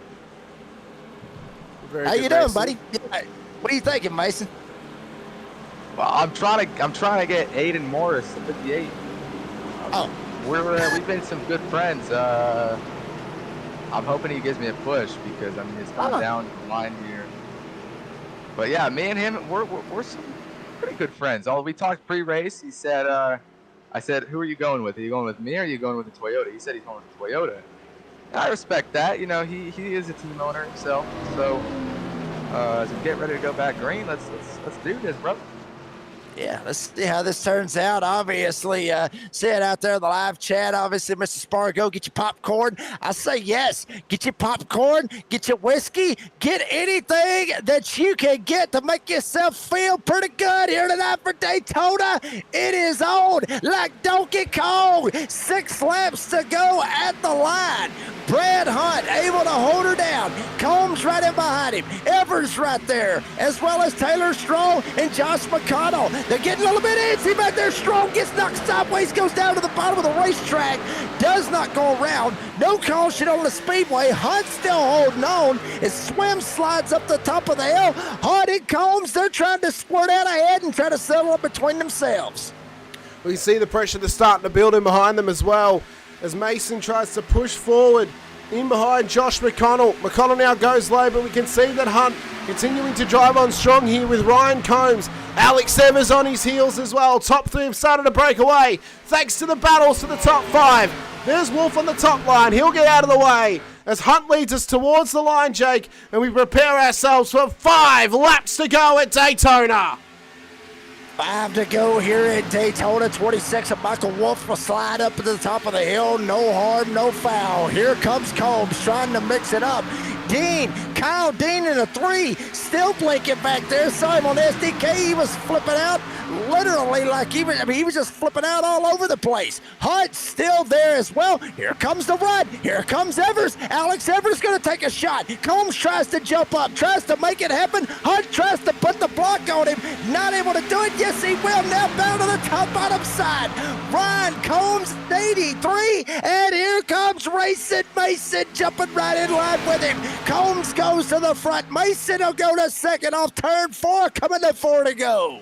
Well, Brad Hunt there got hung out to dry like the forgotten washing, and right now he looks to get blown away by the wind that's drying it as well. Ryan Combs has streamlined his way to the race lead. Mason in behind him as well. Watch for Stephen Hilliard trying to push on. Evers is now caught up on the outside, but McConnell in behind him too. It's now a battle of the 2 packs, Jake. It's the battle of the 2 lines. It's 4 laps to go. Combs is trying to figure out who he wants to defend. Is it Hunt or is it Mason? Who do you go for? Do you go for the top side? Hope that you can hold him off on the inside of the next corner? Or do you just try and get pushed along by the Ford behind you? Mason as Combs out gets a good gap. They're getting loose behind that. Contact's made. Caution will come out. What a moment at turn 3 and 4 as the top 3 continue on. And it's going to be a green-white checker, Jake. We're going to get a little bit of overtime here tonight at Daytona. Lord. I called it. I literally called it. I knew we was going to get some overtime out of it. Evers in the 12 got sent around, or 14 rather, got sent around. It's pretty much what happened, but it was bound to happen. Literally, there it is right there. Yeah. I mean, literally, shout out to Garth Brooks, Papa Love Mama. It was bound to happen, and one night it did, and it damn sure did right there. I mean, literally, they just got stacked up. A little bit of a bad bump draft. They got squirrely, they got squiggly, and it was game over right there. Once again, we see it 31. Steven Smith sliding in there, just a little bit of a bad love tap. He ends up getting KO'd for his efforts. 3 right there, Kyle Dean, nowhere for him to go. Here comes the 56, Josh McConnell, kind of stuck right there in the middle of it. But 3 drivers able to kind of gas up and get on out of here. And that was Combs, and that was Hunt, and that was Racing Mason. Aiden Morris going to be able to get back up into this. Kyle Dean, even though he got right in the middle of all that, he's going to be sitting in 5th with Steven Smith, Schuler, Shuri right in behind him. And obviously Cody Rollins, Josh McConnell, and Cody Swim, the top 10. But we're going to take a quick break, rest our voices, because, folks, I got a feeling we are in for one hell of a finish. Stay with us here on Motorbath Broadcasting with the NASCAR Throttle Nation Series. We're back right after this.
back here at Daytona, and we are ready to bring you the end of this bad boy, the NASCAR Throttle Nation Series.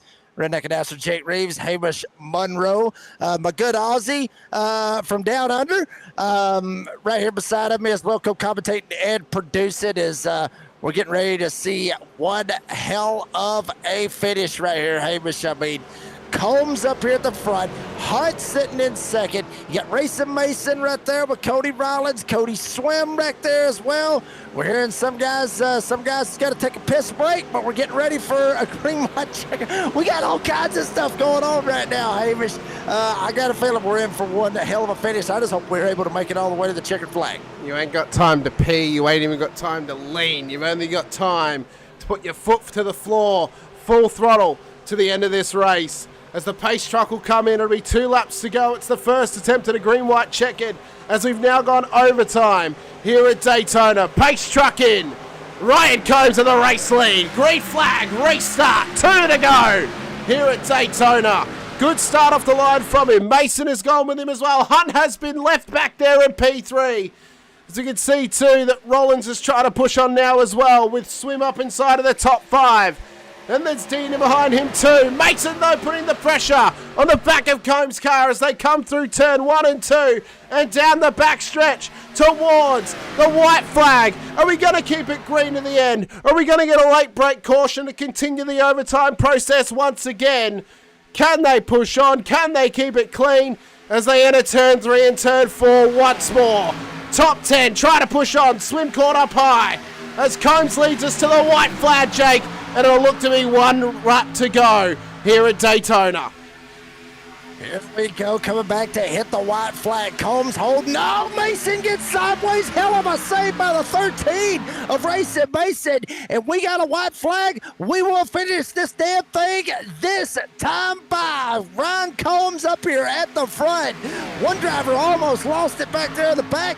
Mason's got to giddy up on that horse. He's got to get up there, get a little bit of a shove. Right behind him from Brad Hunt. You better watch his back door. Here comes some movement. Rollins, he jumps up. He tries to go. Hunt tries to go as well. Mason gets stuck up into the fence. Combs all by himself. He is gone. Mason turning around like a damn spin on the top. But Combs all by himself. He's got Rollins right behind him. Maybe a photo finish to the side. The season opener for NASCAR Throttle Nation Series. Combs, Rollins, Combs, Rollins. Rollins can't make a move. It's Ryan Combs at the line. He gets the season opening win. Cody Rollins gets second. Stephen Hilliard will come home with third, the hardest charger up 13 spots. Cody Swim and Taylor Strong, the top 5. But the night belongs to 83 on time and it's scoring, but the 88 is back in victory lane here at Daytona, Hamish, and it's driven by Ryan Combs. I mean, what a wild moment on that final lap. Multiple cars caught up in it. This was the moment that we saw Mason and Hunt get into it there, and I think what it was, it's either a self-clear or Hunt has just hooked him on the back stretch. Let's try and move this back a little bit here. So you can see that Combs is trying to push on, and as he pushes on, you see Mason trying to go with him. Hunt comes down slightly, hooks Mason's rear end, knocks him up into the wall, ricocheting into his own teammate and into Dean as well. That one there's on Brad Hunt, unfortunately. He hooked him up, got him a bit sideways and a bit left and a bit into the wall, and unfortunately for Mason, it's now outside of the top 10. Thanks for that moment. Yeah, I mean, obviously, and Mason's not going to be too happy about that. Certainly, we may end up getting banned if we probably try to get his comments for what he thinks about Brad Hunt right now. Obviously, coming down to the wire, coming down to the end of it. But hate to see that, obviously, for Mason. But Ryan Combs didn't care about any of it. He ends up getting the win, obviously, in the 83, and he will take the win here tonight. Obviously, you see your podium finishers right there. And we'll see if we can get you a race recap, kind of see what we're looking at as far as all the good stuff that happened here tonight. There it is when you race the results here tonight at Daytona for the NASCAR Throttle Nation Series Season opener at Daytona, 2.5 miles in length, 82 laps. We went 2 laps over the scheduled 80-lap distance, which obviously will make it 203 miles. We'll round it off more or less, with 10 green flag lead changes between 7 different leaders, with 5 cautions for 14 total laps. Hard charger was Stephen Hilliard. We'll talk to him here in just a little bit. He got the hard charger getting third, with Ryan Combs, the eventual winner, leading the most laps, and he also got the fastest lap as well. And Aiden Morris ended up getting the pole award when it was all said and done. When the race was all said and done, Ryan Combs gets the win. Cody Rollins, Stephen Hilliard end up finishing on the podium, with Cody Swim, Taylor Strong finishing the top 5. Aiden Morris, Kyle Dean ends up finishing 6th and 7th, with Corey Denson ends up finishing 8th. Brad Hunt will get 9th, and Evan Surtee will round out the top 10. Alex Evers will get 11th, with Racing Mason, the last one to finish on the lead lap, end up finishing in 12th. You got Scollier Sherry ends up finishing 13th, as he is in here. Obviously, Mason not too happy about that.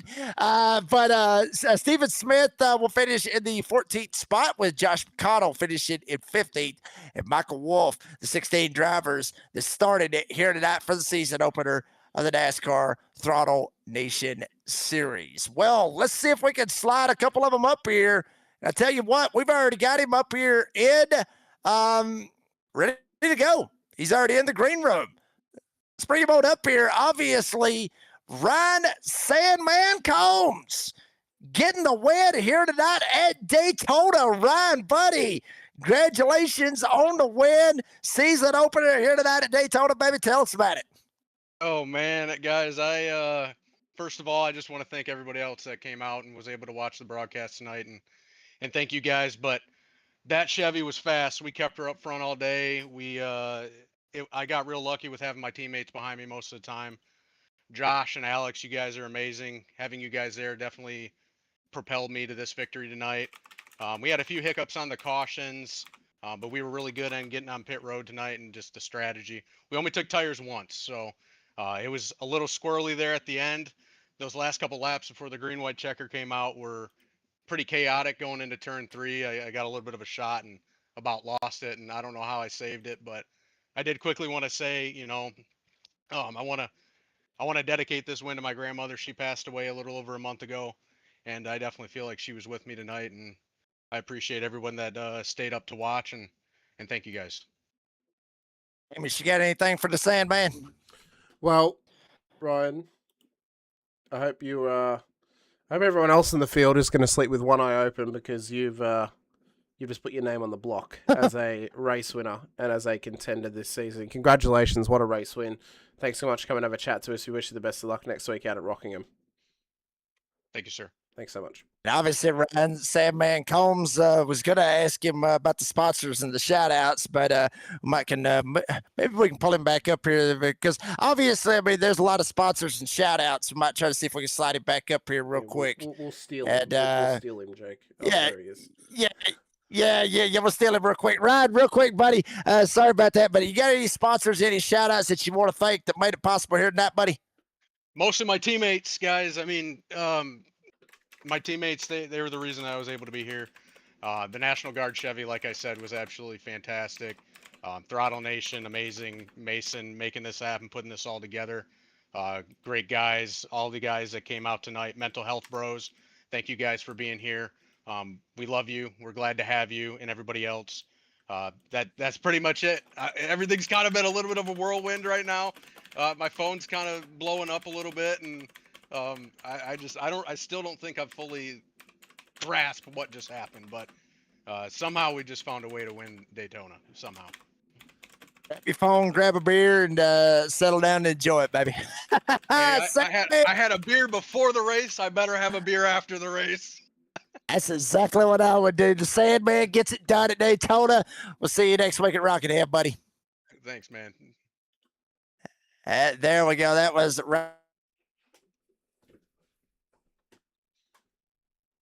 Nope. Have we still got you, Jake? I think Jake may have just dropped for a moment there. You still with us, Jake? Do we have a mic here? Microphone? There we go. Hello. Hello, Jake. Microphone? We lost you for a minute there. Broadcast team? Microphone. What happened? Where'd I go? I don't know what happened. I don't know what Anyway, Mike. see if we can bring up second place finish here. Yeah, we'll have to Which have is, to find him in Cody. He's down there in the Toyota team. Cody, There he is. I got him up here. Got Cody Rollins up here, finishes second here tonight.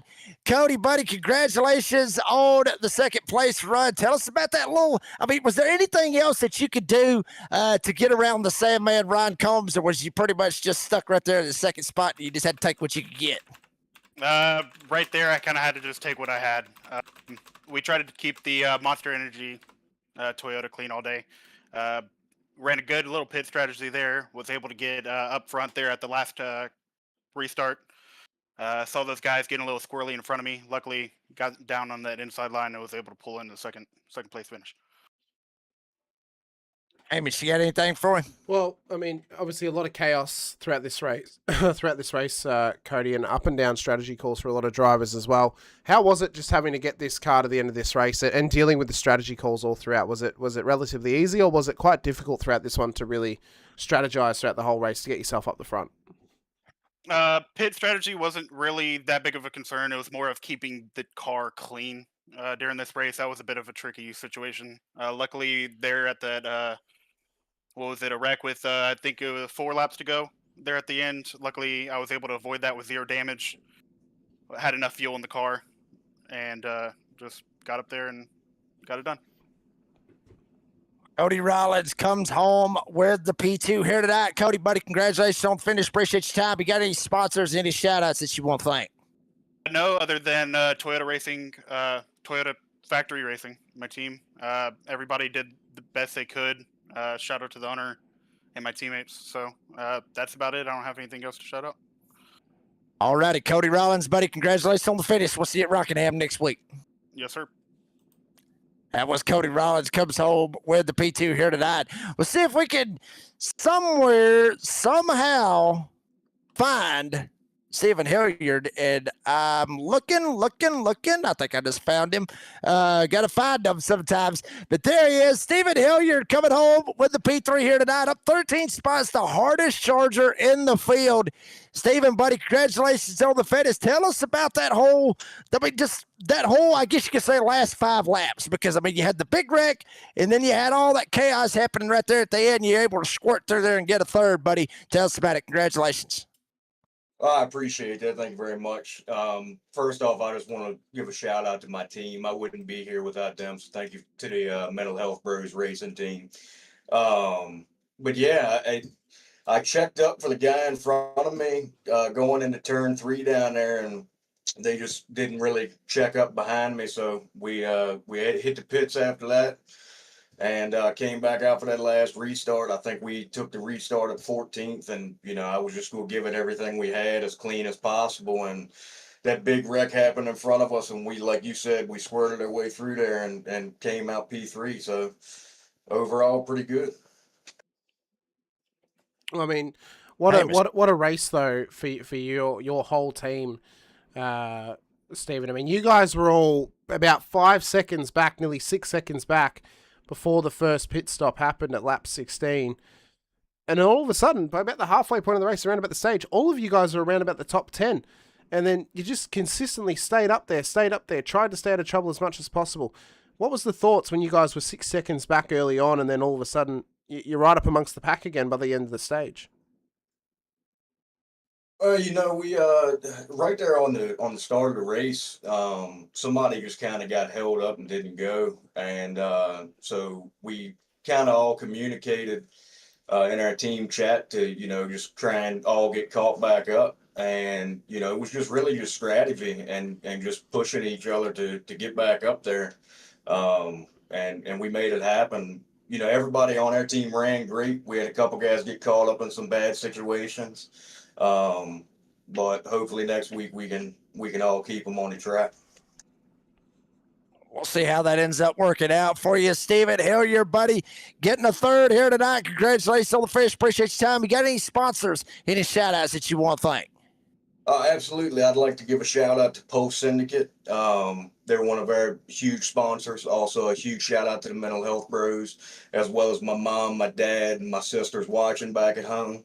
I appreciate all the love and support from everybody. Thank y'all very much.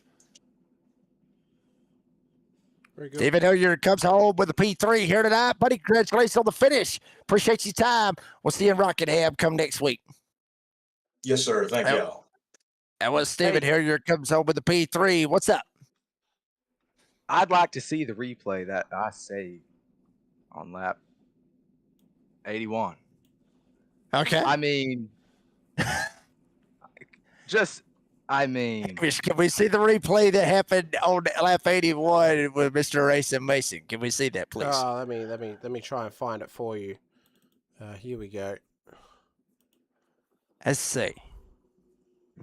Because apparently he had a hell of a save or something's.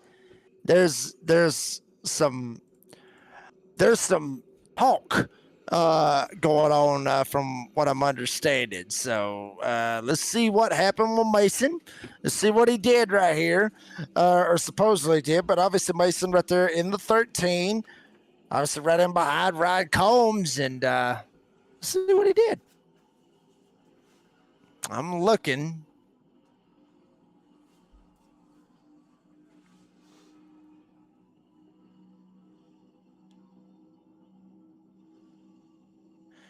I'm not seeing anything here.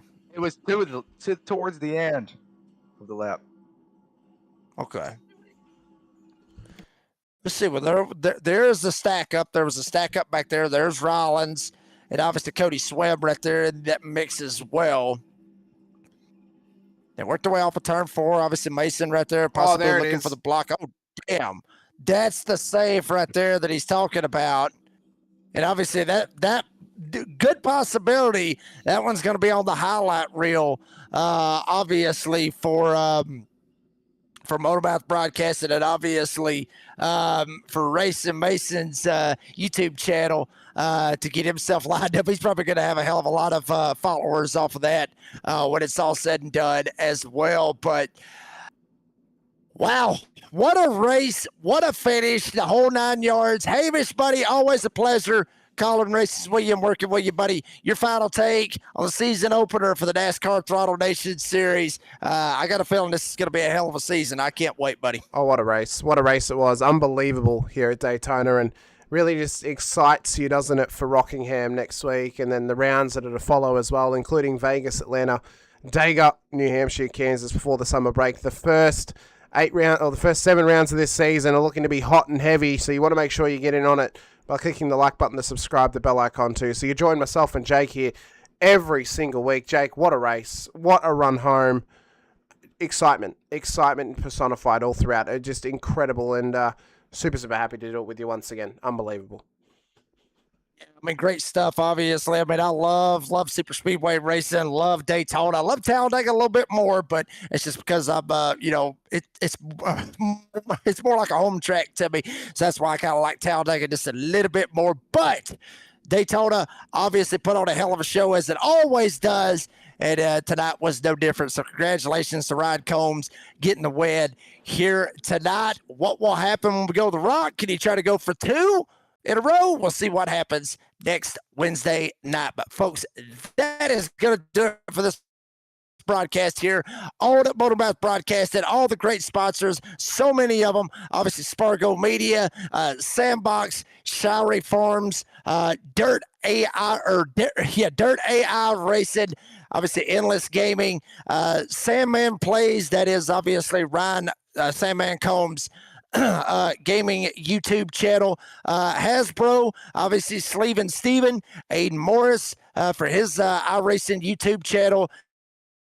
Then, of course, Throttle Nation, can't forget about them and everything that they do with Racing Mason, and Beeline Designs as well. Roasted Record, obviously one of the great sponsors as well. I mean, the list goes on and on and on. I mean, Track Cams, you name it. I mean, so many great sponsors, that we just got to keep giving them love. But the one big one is iRacing, because if it wasn't for iRacing, we'd all be staring on it at We'd all be staring at a damn black screen. We wouldn't have nothing to talk about. So thank you very much to iRacing for everything that they do. Shout out to the drivers.